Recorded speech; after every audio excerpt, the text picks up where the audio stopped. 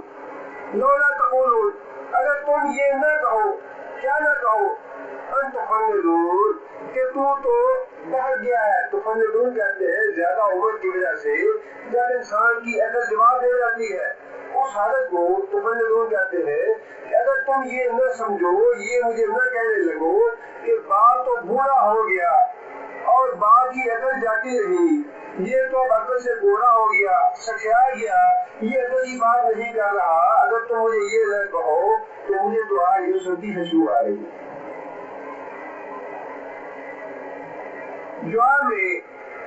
جو پوتے پوتیاں توتے دوتیاں گھر میں موجود تھے، انہوں نے وہی بات کہی جس کا یعقوب علیہ السلام کو ڈر تھا. گھر والوں نے کہا، کاروں نے اللہ کی قسم، انکا بے شک تو لفی دلالک القدیم، دلالک القدیم، پرانی بیماری میں مبتلا ہے، پرانی گمراہی میں پڑا ہے. پرانی گمراہی کون سی؟ وہ یوسف کو یاد کرنے والی. تمہارے دل سے یوسف کی یاد جاتی نہیں ہے، یوسف تمہارے دل سے نکلتا نہیں ہے، وہی بیماری تمہیں لگی ہوئی ہے اور وہی تم نکی باتیں کر رہے ہو. اب اس بات سے بھی یہ پتا چلتا ہے کہ جو گھر کے دوسرے لوگ تھے انہیں اپنے باپ کی یا دادا کی یا نانا کی قدر نہیں، وہ قدر تھی یوسف علیہ السلام کو. جنہوں نے یہ سنا کہ میرا باپ فاقد سے ہے تو فوراً دل کر لیا، فوراً دل نرم ہو گیا اور اپنا افزار کر دیا کہ اچھا بھی میں یوسف ہوں، میرے باپ کو لے کے آؤں گی.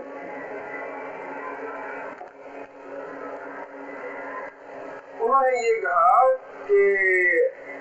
ابا جان آپ تو اسی پرانی گمراہی میں مبتلا ہے. اب وہ قافلہ مصر والا فرعون پہنچتا ہے اور آیات سے یہی لگتا ہے کہ ایک بھائی وہ جو پیچھے رہ گیا تھا جس سے یہ کہا تھا کہ مجھے تو اپنے باپ کے سامنے اب جاتے ہوئے شرم آتی ہے، جو اچھا تھا ان میں سے، اب جب خوشی کا موقع آیا تو وہ قافلے سے پہلے دوڑ کے وہ قمیض لے کے یعقوب علیہ السلام کے پاس آیا تاکہ میں سب سے پہلے جا کے اپنے باپ کا غم ہلکا کروں، اپنے باپ کو خوشخبری دوں، اپنے باپ کو ایک اچھی بات بتاؤں جس سے باپ کا دل بہل جائے. لہذا اللہ فرماتے ہیں کہ وہ بشیر جو تھا خوشخبری دینے والا وہ قافلے سے پہلے آ گیا. فلما پس جب انجا البشیر آیا خوشخبری دینے والا، القاہ علی وجہہ، القا ڈال دیا وہ اس کو، کس کو؟ قمیص کو، علی وجہہ اوپر اس کے چہرے کے. کس کے چہرے کے؟ یعقوب علیہ السلام کے چہرے کے. فرتدا بصیرا، فرتدا بصیرا، پلٹ آئے بصارت یعقوب علیہ السلام. یعقوب علیہ السلام کی آنکھیں بالکل صحیح ہو گئی،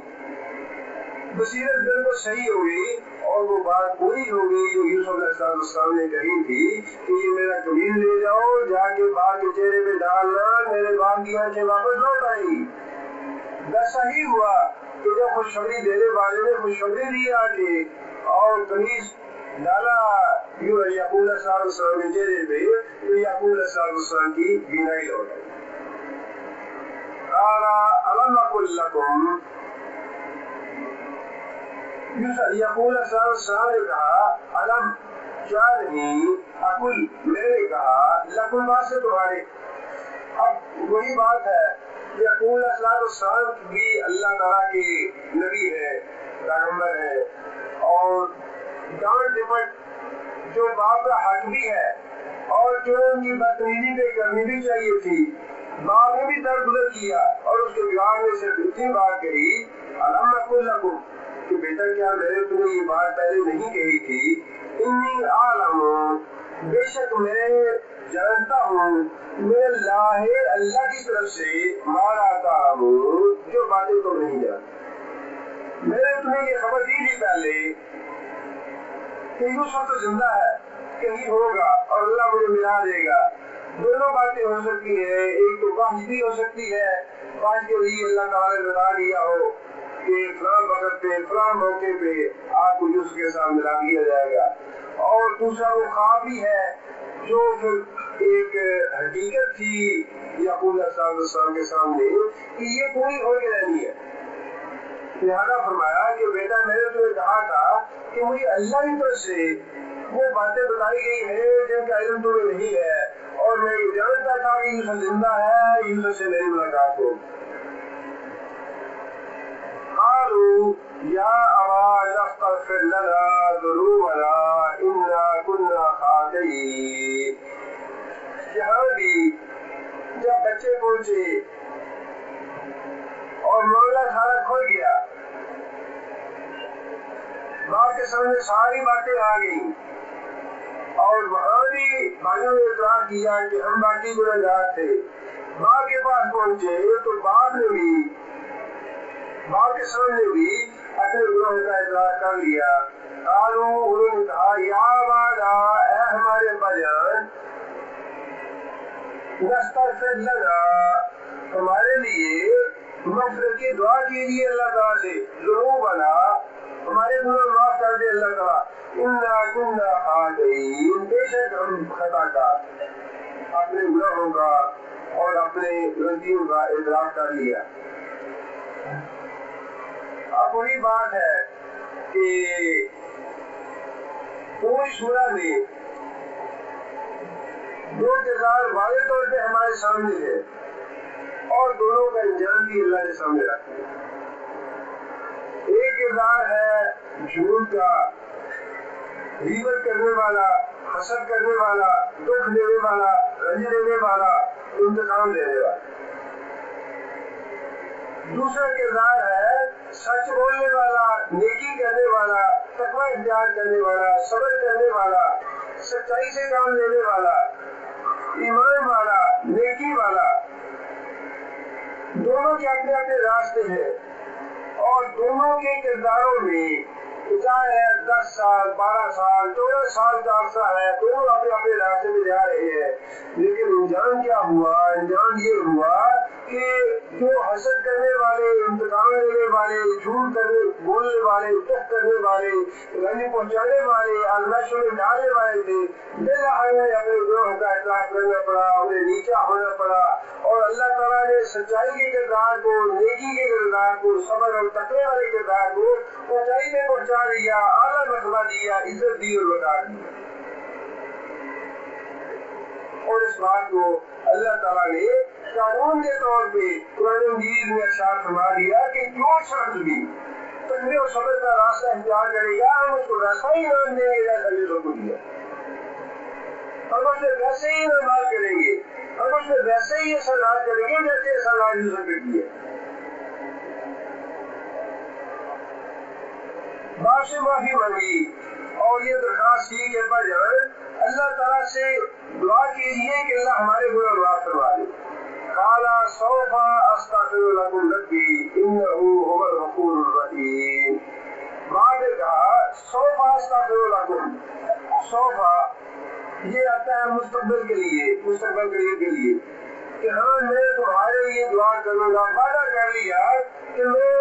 آئندہ تمہارے لیے بخشش دعا کروں گا کہ اللہ تمہارے گناہ معاف کروا دے. انه هو الغفور الرحیم, بے شک وہ بخشنے والا ہے, مہربان ہے. مستقبل کی بات اس لیے کی کہ پہلے اس بات کا اطمینان ہو جائے کہ بھائیوں کی آپس کے معاملات تو ٹھیک ہو گئے ہیں، کہیں حقوق و لباس میں کوئی کمی نہ رہ گئی۔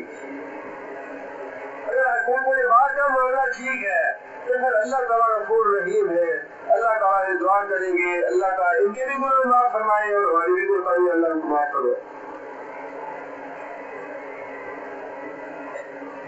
اب یہاں بھی سارا معاملہ واضح ہو کے سامنے آ گیا، معافی طلبی ہو گئی، باپ سے معافی مانگ لی، اور جو یوسف علیہ السلام نے پیغام دیا تھا کہ میرے سارے خاندان کو یہاں مصر میں لے آنا، اس کے لیے تیاری ہوئی۔ خاندان کے 70 لوگ یا 80 لوگ جتنے بھی تھے وہ سارے کے سارے کنعان سے چلے مصر پہنچے اور پھر یوسف علیہ السلام کے دربار میں حاضر ہو گئے۔ اللہ فرماتے ہیں فلما دخلوا علی یوسف، فلما پس جب دخلوا وہ داخل ہوئے، وہ پہنچے، وہ حاضر ہوئے علی یوسف، یوسف علیہ السلام کے دربار میں، آوا الیہ آوا ہے، آوا جگہ دی اس نے، الیہ اپنے پاس، آوا ہے اپنے والدین کو، آوا بہن تھا نون گر گیا ہے، آوا ہے اپنے دونوں جو ماں باپ تھے ان کو عزت و احترام کے ساتھ اپنے پاس جگہ دی، وقالا اور کہا ادخلوا مصر ان شاء اللہ آمنین، ادخلوا داخل ہوں گے یا داخل ہو جاؤ مصر میں، شہر میں، ان شاء اللہ آمنین، اگر اللہ نے چاہا تو امن کے ساتھ۔ اللہ کے ساتھ تعلق جو ہے سارے اختیارات ہیں، بادشاہ ہے، ملک مصر ان کے تابع ہے، حکومت ہے، سب کچھ ہے، لیکن پھر بھی یوسف علیہ السلام انشاءاللہ کہنا نہیں بھولے۔ اگر ملے گا ہمیں سکون ملے گا، چین ملے گا انشاءاللہ اگر اللہ چاہے۔ اپنے آپ نہیں جتلایا کہ میں تو بادشاہ ہوں بھائی اور جو چاہو تمہارے لیے ہے، جیسے چاہے رہے، جو کچھ چاہیں گے جو کہیں گے وہ سب ملے گا۔ ایسی کوئی بڑی بات، غرور کی بات، فخر کی بات، تکبر کی بات، یہ پیغمبر کی شان شعار ہے۔ اتنی عاجزی ہونی چاہیے، اتنا اللہ کے آگے انسان کو، جتنا بھی ذلیل ہو جائے انسان اللہ کے آگے، جتنا بھی حقیر بن جائے انسان اللہ کے آگے، جتنے بھی انسان اللہ کے آگے جھک جائے، جتنے بھی انسان انتصاری اختیار کرے، اتنا ہی انسان کا درجہ اونچا ہے اللہ۔ انسان کو اپنے وجود کی مکمل طور پہ نفی کر دینی چاہیے ہر معاملے میں، کہ جو کچھ ہے وہ اللہ کی توفیق سے ہے، اللہ کی مشیت سے ہے، اللہ کے فضل سے ہے، اللہ کی رحمت سے ہے، اللہ کے کرم سے ہے، انسان کا اپنا کچھ نہیں۔ اور کسی طرح جانے کی کیا ضرورت ہے؟ معاملہ جو ہے صرف اللہ کے ساتھ ہے۔ مولا تیرا کرم ہے کہ بات اب تک بنی ہوئی ہے۔ اگر یہ عقیدہ صحیح ہوتا کہ نبی صلی اللہ علیہ وسلم کا کرم ہے یا کسی نبی کا کرم ہے، کسی پیر کا کرم ہے، کسی فقیر کا کرم ہے، کسی فلاں کا احسان ہے، فلاں کا ہے، فلاں کا ہے، تو یعقوب علیہ السلام بھی تو اپنے دادے پردادے کا نام لے سکتے تھے کہ ابراہیم کے فضل سے یا ابراہیم کا کرم ہے کہ بات اب تک بنی ہوئی ہے۔ قرآن میں تو کہیں بھی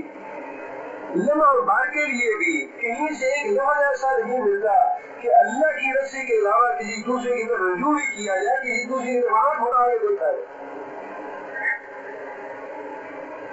ابراہیم پہ بڑے احسان ہے، اللہ میں صلی اللہ محمد صلی اللہ تعالیٰ ابراہیم، لیکن ابراہیم کا یہ مقام نہیں ہے کہ یعقوب علیہ السلام یا یوسف علیہ السلام یہ کہے کہ جس طرح دادا پردادا ہے اس کے کرم سے ہماری بات بنی ہے۔ اپنے سارے باپ بھی، دادا بھی، پردادا بھی، سارے کے سارے انبیاء تھے، لیکن بات اللہ کے حضور کی ہے، اللہ سے درخواست کی ہے، اللہ کی مشیت کی بات کی ہے کہ اللہ چاہے گا تو ہوگا، اللہ نہیں چاہے گا تو نہیں ہوگا۔ نبی صلی اللہ علیہ وسلم نے اس آدمی کو توڑ دیا تھا جیسے کہا یا رسول اللہ جو آپ چاہے اور جو اللہ چاہے، میں کیا تم نے اللہ کے برابر کر لیا؟ قرآن مجید کے تو ایک لفظ سے عقیدہ توحید ثابت ہوتا ہے، ایک لفظ جو ہے اس میں عقیدہ توحید کو کے بھرا ہوا۔ قرآن مجید جو ہے وہ تو ادھر جانے نہیں دیتا۔ نبی صلی اللہ علیہ وسلم کی اور اللہ کی اطاعت اور اتباع کے بغیر کوئی دوسری چیز ہے نہیں۔ توحید میں اللہ کی ذات، اتباع میں نبی صلی اللہ علیہ وسلم کی ذات، اور کیا دین انہیں دو چیزوں کا تو نام ہے، توحید اللہ کی اور اتباع رسول اللہ صلی اللہ علیہ وسلم۔ فاتقوا اللہ واطیعون، کرو اللہ سے اطاعت میری کرو، جتنے بھی پیغمبر آئے ان سب کی یہی دعوت تھی، قرآن مجید نے خود بتایا انبیاء نے جا کے یہی کہا فاتقوا اللہ، ڈرو اللہ سے، واطیعون اطاعت میری ہے، توحید اللہ کی اطاعت میری، کسی کوئی چیز نہیں ہے۔ آگے پھر اللہ فرماتے ہیں کہ جب دربار میں پہنچ گیا یوسف علیہ السلام شہر سے باہر نکلے عزت کے ساتھ اور تقریم کے ساتھ، اپنے والد کو اپنے ساتھ لے کے شہر میں داخل ہوئے اور دربار میں پہنچے۔ وہاں جب تشریف فرما ہوئے تو اللہ فرماتے ہیں رفع ابویہ علی العرش، تخت کے اوپر اپنے دونوں ماں باپ کو بٹھا لیا، وخروا لہ سجدا، وخروا لہ سجدا، اور پھر سارے کے سارے یوسف علیہ السلام کے سامنے ادب اور احترام سے جھک گئے۔ خروا لہ سجدا، سجدا کا مطلب وہ اصل میں یہ غلط فہمی اس لیے ہوئی کہ سجدے کی ایک خاص کیفیت جو نماز والی ہے وہ ہمارے ذہن میں فوراً سجدے کا لفظ آتے ہوئے وہ کیفیت آ جاتی ہے کہ سجدے کا معنی تو وہ ہے جو نماز میں سجدہ ہے، حالانکہ سجدے کا معنی عربی کے اعتبار سے بھی اور انگریزی میں بھی جن لوگوں نے صحیح ترجمہ کیا ہے وہ کے لفظ سے ترجمہ کیا ہے کہ سجدے کا معنی وہ ہے جھکنا ہے، جیسا کہ آج بھی بعض اقوام میں یہ رسم پائی جاتی ہے کہ ایسے دل پہ ہاتھ رکھ کے تھوڑا سا احترام کے لیے جھک جاتے ہیں، سامنے لیتے ہیں بعض جھک جاتے ہیں، یہ ویسا ہی سجدہ ہے، جھکنے والا سجدہ، یہ وہ نماز والا سجدہ نہیں ہے جس پہ اتفاق کی ہے پہلی شریعتوں میں جائز نہیں تھا، اب جائز ہے، اور یہ اب جائز نہیں ہے، پہلے جائز تھا، یہ اتنی لمبی تو بات کرنے کی ضرورت کیا ہے؟ جس معنی میں ایسی گنجائش موجود ہے کہ سجدہ جو ہے وہ ایک خاص کیفیت کا نام ہے نماز کے لیے جو اللہ کے رسول نے سکھلائی، لیکن سجدے کا معنی لغت کے اعتبار سے جھکنا ہے۔ اور یہاں اس آیت میں وہی معنی مراد ہے، خروا لہ سجدا کے سارے جھک گئے تعظیم کے ساتھ اور ادب و احترام کے لیے، تسلیم کے لیے۔ وقال، اور کہا یوسف علیہ السلام نے یا ابتی، اے میرے باپ، ھذا تعبیر، یہ ہے تعبیر، یہ ہے حقیقت، رؤیا میری خواب کی، میرے خواب کی، میں قبل جو اس سے پہلے میں نے دیکھی۔ وہ خواب پوری ہوئی، باپ اور ماں دونوں پہنچے اور دونوں کے دل میں اپنے بیٹے کا یہ رتبہ دیکھ کے بڑی خوشی اور مسرت ہوئی، اور بیٹے جو بھائی جو تھے انہوں نے ویسے اپنی غلطیوں کا، اپنی خطاؤں کا اعتراف کر لیا، ان کے دل میں بھی عزت اور احترام پیدا ہو گیا اپنے بھائی کا، اور عزت اور احترام کی وجہ سے انہوں نے جو کہ تسلیم کیا، سلام کیا اپنے بھائی کو۔ اور یوسف علیہ السلام نے اس کو یہ بات یاد دلائی کہ جو مجھے پہلے خواب آیا تھا ابا جان کو یہی خواب ہے کہ آپ سب لوگوں نے میری عزت کی ہے، میرا احترام کیا ہے۔ قد جعل ربی حقا، قد جعلہا ربی، میرے رب نے اس خواب کو سچا کر دیا۔ آگے نے کس کے لیے؟ خواب کے لیے۔ جعلہا، اس خواب کو بنا دیا، کر دیا، ربی میرے رب نے حقا یا سچ، بقد احسن بی، اور تحقیق احسن، اس نے احسان کیا، کس نے؟ اللہ نے۔ اب پھر وہی بات ہے کہ یوسف علیہ السلام نے اس موقع پہ بھی کسی اپنے غم کا، اپنے دکھ کا، اپنے رنج کا ذکر کرنا پسند نہیں فرمایا، بلکہ اللہ تعالیٰ کے احسانات کا بار بار ذکر کر رہے ہیں۔ بھائی جب آئے تو بھائیوں کے آگے بھی یہی بات کہی، من اللہ، اللہ نے ہم پہ احسان کیا, اللہ نے فضل کیا, اللہ نے احترام کیا. جب باپ آ گیا, ماں آ گئی, بھائی آ گئے, تب بھی کچھ اطلاع نہیں ہے, ان کو رلایا دلایا نہیں ہے. ابا جی میرے ساتھ تو یہ ہوا, میں جیل میں گیا, میرے ساتھ مجھے یہ تکلیف پہنچی, مجھے یہ دکھ پہنچا, یوں ہوا یوں ہوا. وہ پرانی کہانی, پرانی راتیں, بیتی ہوئی باتیں وہ ساری بنا دی, اور جو بات کی وہ اللہ کے احسان کی تھی. احسان بھی مجھ پہ احسان کیا اللہ نے. اذ اخرجنی من السجن, اذ اخرجنی من السجن, جیل سے نکلنے کا سبب جو ہے وہ کیا تھا؟ جو بادشاہ کا خواب تھا, غلام کا آنا تھا, غلام کا جا کے جواب دینا تھا, اور پھر آرڈر ایشو کیے ملک صاحب نے یا بادشاہ نے, عزیز نے, کہ اس کو جیل سے نکالا جائے.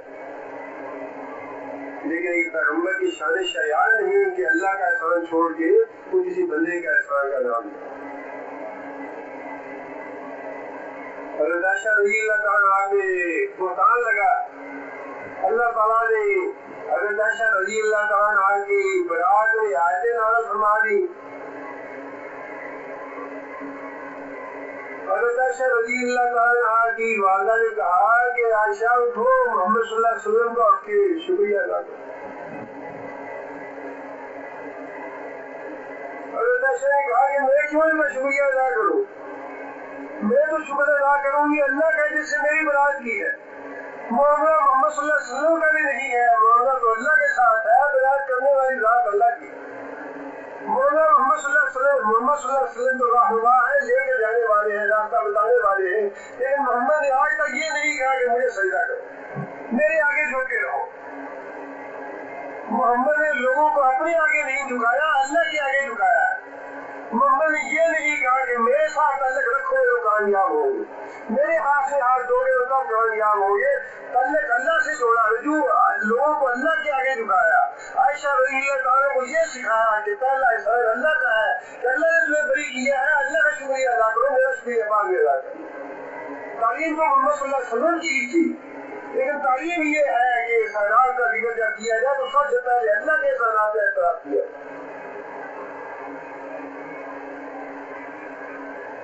احسان تو بادشاہ کا تھا یہ, اس نے آرڈر کیے کہ یوسف کو نکال کے لاؤ جیل سے,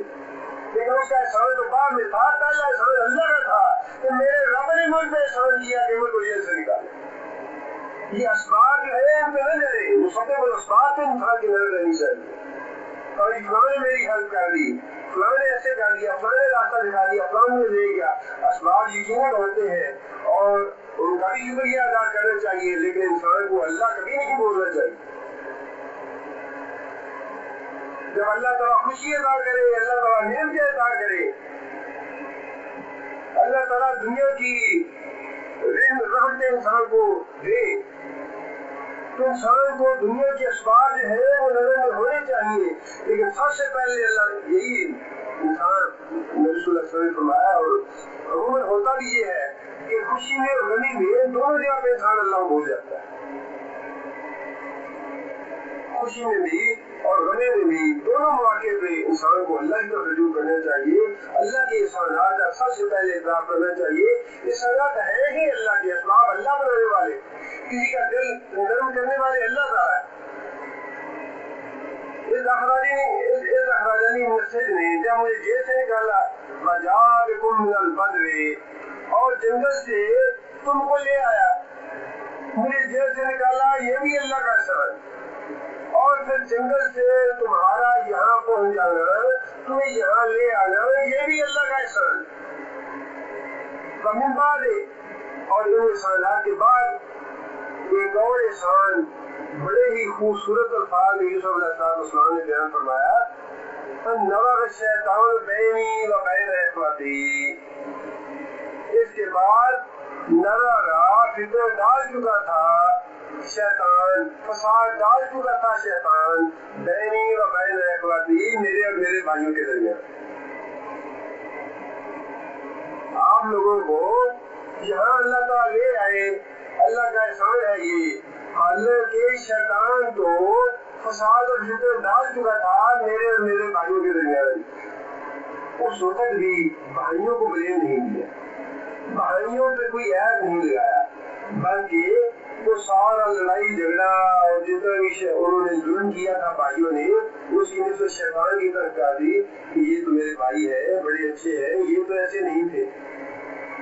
میرے بھائی جو ہے یہ تو ایسے نہیں تھے، یہ تو شیطان نے جھگڑا کروا دیا ہمارے درمیان، یہ فساد تو شیطان نے کروایا، یہ تو میرے بھائی ہے، یہ تو بڑے اچھے لوگ ہیں، یہ تو ایسے نہیں ہو سکتے تھے۔ اللہ نے سمجھ کیا کہ اس فساد کروانے کے باوجود اللہ نے ہم کو ملا دیا اور جنگل سے صحرا سے تم لوگوں کو یہاں میرے پاس لے آیا۔ ان ربی لطیف لما یشاء، پھر بات ہر پھر کے ہر طرف سے اللہ کی طرف ہے،